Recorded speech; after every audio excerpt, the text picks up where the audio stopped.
Nous le fîmes rejeter, malade, sur une terre nue. Nous fîmes pousser au-dessus de lui un plant de courge, et nous l'envoyâmes en messager à quelques 100 000 hommes ou plus. Ils crurent, et nous les fîmes jouir de ce bas monde pour un temps. Demande-leur, ton Seigneur aurait-il, lui, les filles, et eux les fils? Ou bien alors, avons-nous créé les anges de sexe féminin, et ils en ont été témoins? Victimes de leurs mensonges, ils disent « Allah a engendré ». Or, ils ne font que mentir. Aurait-il donc préféré des filles plutôt que des fils? Pour quelle raison jugez-vous donc ainsi? N'allez-vous pas réfléchir? Ou peut-être avez-vous un argument d'autorité? Apportez donc votre livre, si ce que vous dites est vrai. Ils ont supposé entre lui et les djinns des liens de parenté, cependant que les djinns eux-mêmes savent bien que les mécréants comparaîtront pour être livrés au supplice.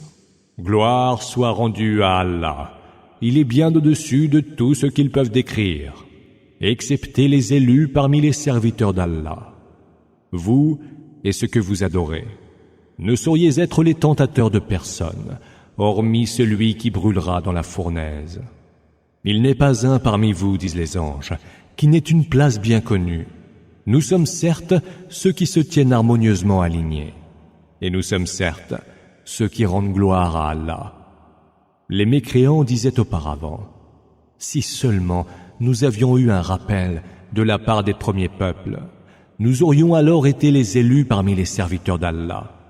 Mais ils y ont mécru, et ils sauront bientôt ce qui les attend. Notre parole est déjà parvenue à nos serviteurs, les envoyés, qu'ils seraient certes les secourus, et que nos armées, à leur côté, seraient certes les victorieuses. Détourne-toi d'eux pour un temps. Regarde-les attentivement, bientôt ils verront. Est-ce donc notre supplice qu'ils veulent hâter? Quand celui-ci fondra sur eux, combien mauvais sera le matin de ceux qui auront été avertis. Et détourne-toi d'eux pour un temps. Regarde attentivement. Bientôt, ils verront. Gloire soit rendue à ton Seigneur, Seigneur de la toute-puissance. Il est bien au-dessus de tout ce qu'ils peuvent décrire. Paix aux envoyés, et louange à Allah, Seigneur de l'univers. Au nom d'Allah, le tout clément, le tout miséricordieux. Sad, par le Coran plein de noblesse, Veker.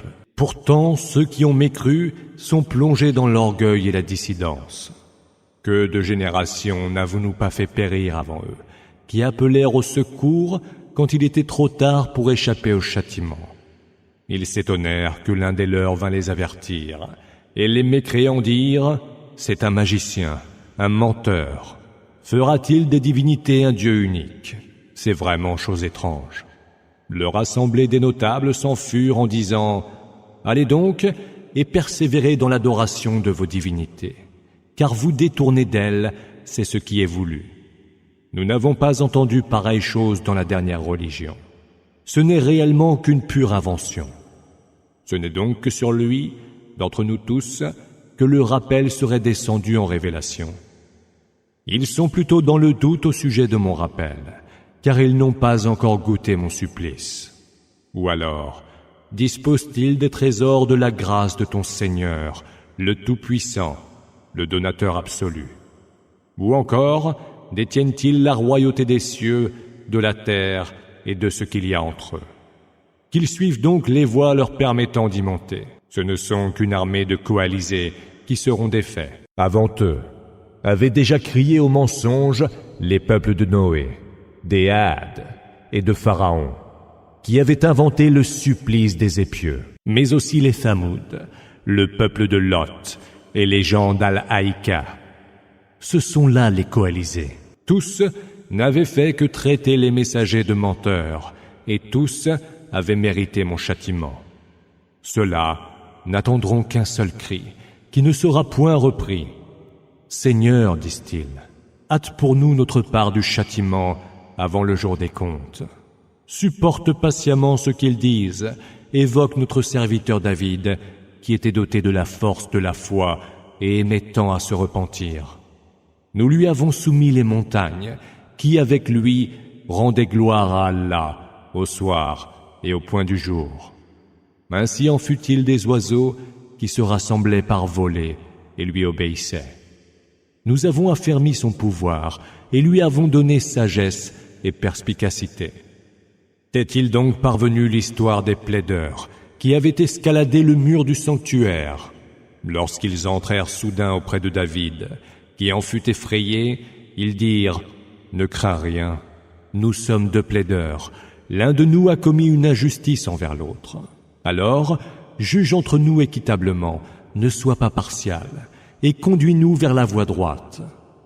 Mon frère que voici a 99 brebis, et je n'en ai qu'une seule. Donne-la-moi, m'a-t-il dit un jour. Plus fort que moi dans la dispute, il a eu le dernier mot. Il t'a lésé, dit David, en t'imposant de joindre ta brebis aux siennes.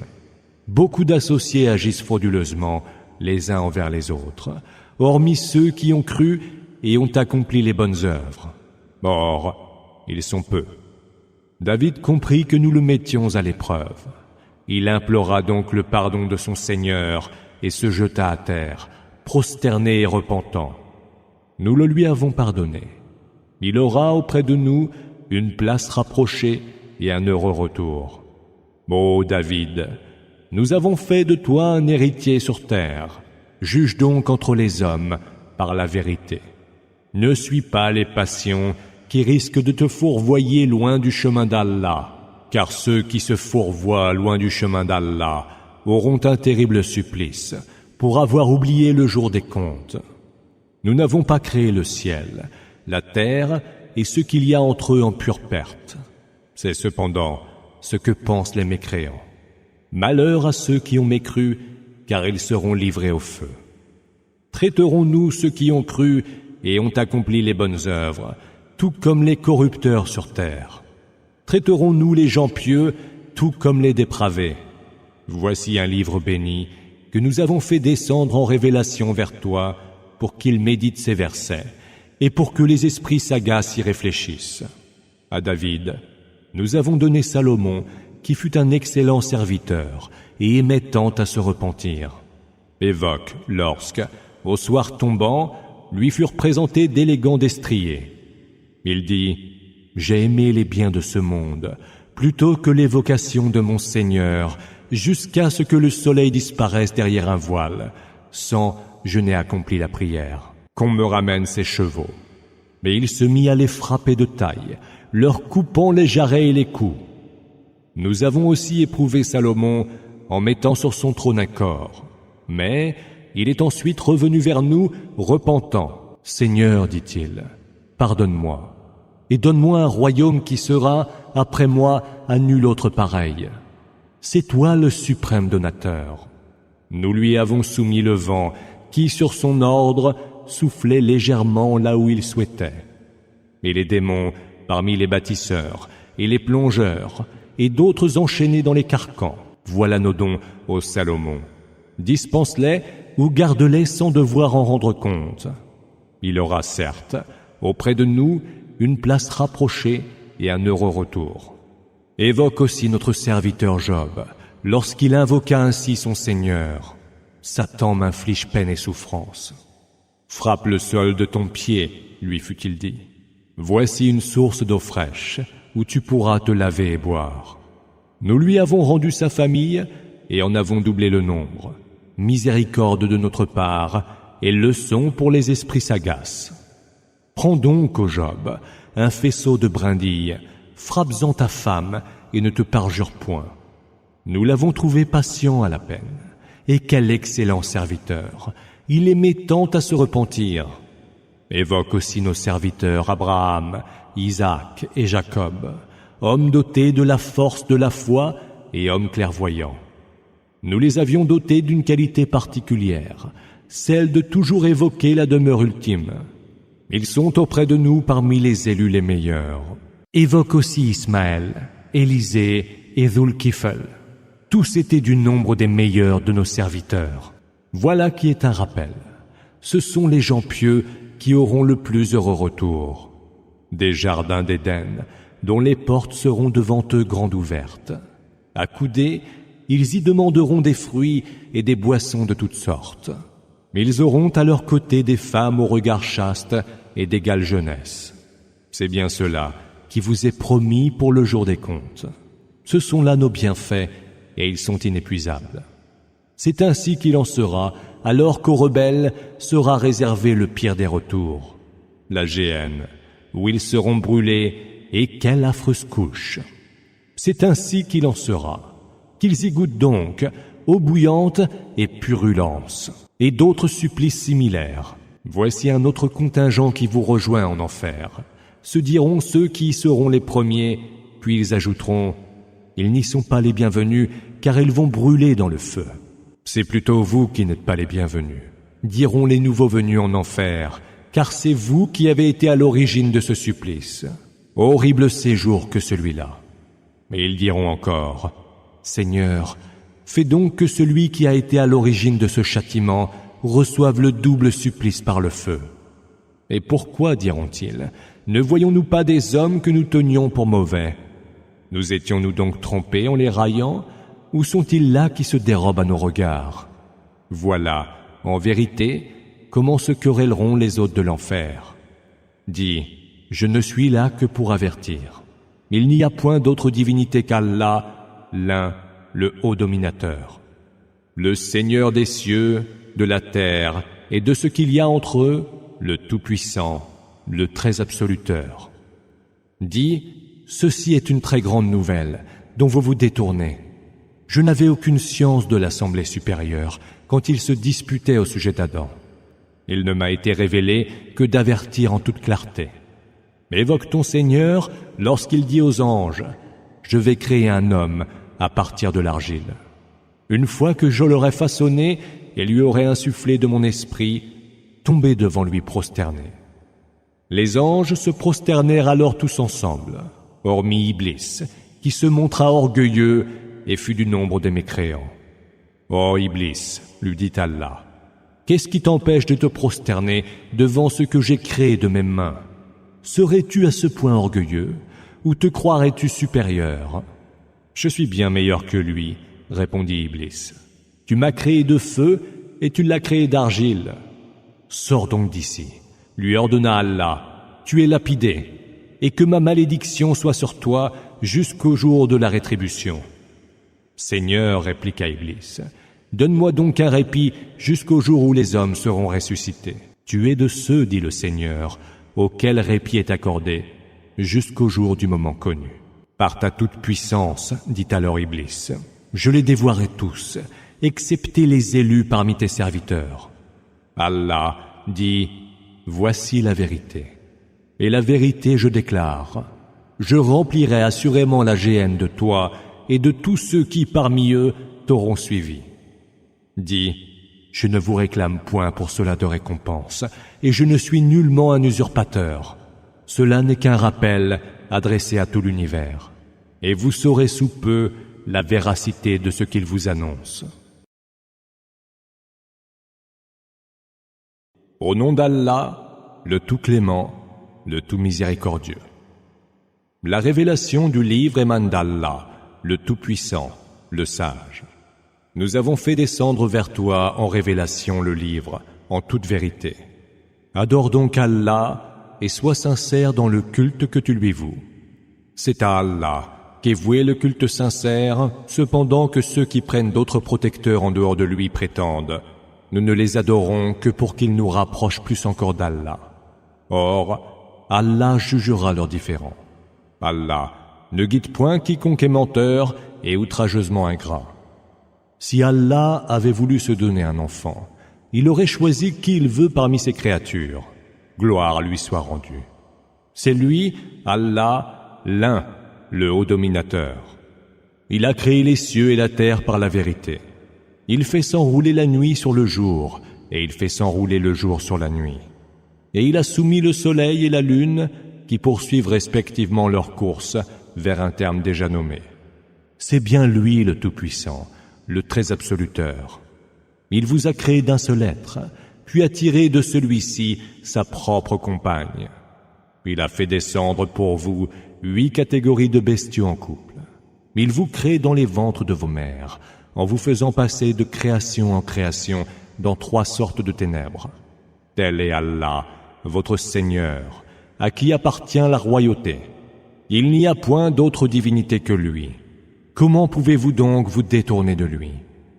Si vous mécroyez, Allah se passe de vous, qui n'agrée nullement la mécréance pour ses serviteurs. Et si vous rendez grâce, il l'agrée pour vous. Nul ne portera le fardeau d'un autre, et quand vous aurez fait retour vers votre Seigneur, il vous informera des œuvres que vous faisiez, car il sait parfaitement ce qu'il y a au fond des cœurs. Quand un malheur atteint l'homme, celui-ci implore son Seigneur et revient vers lui, repentant. Mais dès qu'il le comble d'un bienfait, voilà qu'il oublie pourquoi il implorait avant et prête à Allah des émules pour égarer autrui de son chemin. Dis, jouis pour un moment de ta mécréance, tu es du nombre des hôtes de l'enfer. Le mécréant est-il pareil à celui qui passe toute la nuit à prier et à se recueillir, prosterné ou debout, redoutant l'autre monde et espérant la miséricorde de son Seigneur? Dis, ont-ils valeur égale, ceux qui savent et ceux qui ne savent pas? Seuls les esprits sagaces savent se rappeler. Dis encore, ô vous mes serviteurs qui avez cru, craignez votre Seigneur. À ceux qui auront bien agi dans ce bas monde est réservée une belle récompense. La terre d'Allah est si vaste, et ceux qui savent être patients auront leur pleine rétribution sans que rien ne leur en soit compté. Dis, il m'est ordonné d'adorer Allah en lui vouant un culte sincère, et il m'est ordonné d'être le premier des musulmans. Dis, je crains, si je désobéis à mon Seigneur, le supplice d'un très grand jour. Dis, c'est Allah que j'adore, en lui vouant un culte sincère. Adorez donc ce qui vous plaira en dehors de lui. Dis encore, les perdants sont bien ceux-là qui, au jour de la résurrection, auront perdu leurs âmes et celles de leurs familles. C'est bien cela la perte la plus manifeste. Au-dessus d'eux, comme au-dessous, il y aura des nuées de feu ardent. C'est cela qu'Allah fait craindre à ses serviteurs. Ô vous mes serviteurs, craignez-moi donc. Ceux qui évitent d'adorer les fausses divinités, le tarot, et reviennent repentants à Allah, apprendront une heureuse nouvelle. Annonce-la donc à mes serviteurs, qui écoutent la parole et suivent ce qu'elle contient de meilleur. Ce sont eux qu'Allah a guidés, et ce sont eux les esprits sagaces. Est-ce que celui sur qui s'accomplira le verdict d'Allah peut être guidé? Peux-tu donc sauver celui qui est plongé dans le feu? Ceux qui craignent leur Seigneur auront, quant à eux, des appartements, au-dessus desquels sont construits d'autres appartements, et sous lesquels coulent les rivières. Telle est la promesse d'Allah, et Allah ne manque jamais à sa promesse. Ne vois-tu pas qu'Allah fait descendre du ciel une eau qu'il fait s'infiltrer sous terre pour la faire jaillir en source vive? Il fait pousser par elle des cultures aux couleurs variées, qui après avoir cru en abondance, finissent par jaunir, puis il les réduit en amas de brindilles desséchées. C'est là un rappel pour les esprits sagaces. Celui dont Allah a ouvert le cœur à l'islam et qui se conduit à la lumière de son Seigneur, est-il pareil aux mécréants? Malheur à ceux dont le cœur endurci délaisse l'évocation d'Allah. Ceux-là sont en plein égarement. Allah a fait descendre en révélation le meilleur des discours, un livre dont les versets se ressemblent et se reprennent en écho. Ceux qui craignent leur Seigneur en ont l'épiderme tout hérissé, puis leur peau et leur cœur s'adoucissent à l'évocation d'Allah. Voilà la bonne direction, Huda, d'Allah vers laquelle il conduit qui il veut. Quant à celui qu'Allah entend égarer, celui-là n'a point de guide. Celui qui, au jour de la résurrection, n'aura que son visage pour se protéger contre le pire des supplices, sera-t-il pareil à l'hôte du paradis? Il sera dit aux injustes, goûtez donc aux conséquences des œuvres que vous avez acquises. Ceux qui vécurent avant eux avaient aussi crié au mensonge, et le supplice fondit sur eux par où ils ne le sentaient point venir. Allah leur fit goûter alors l'humiliation en ce bas monde, mais le supplice de l'autre monde est certes plus grand encore, pour peu qu'ils le sachent. Nous avons proposé aux hommes, dans ce Coran, toutes sortes d'exemples pour qu'ils se souviennent. Un Coran en langue arabe, exempt de toute imperfection, afin qu'ils craignent Allah.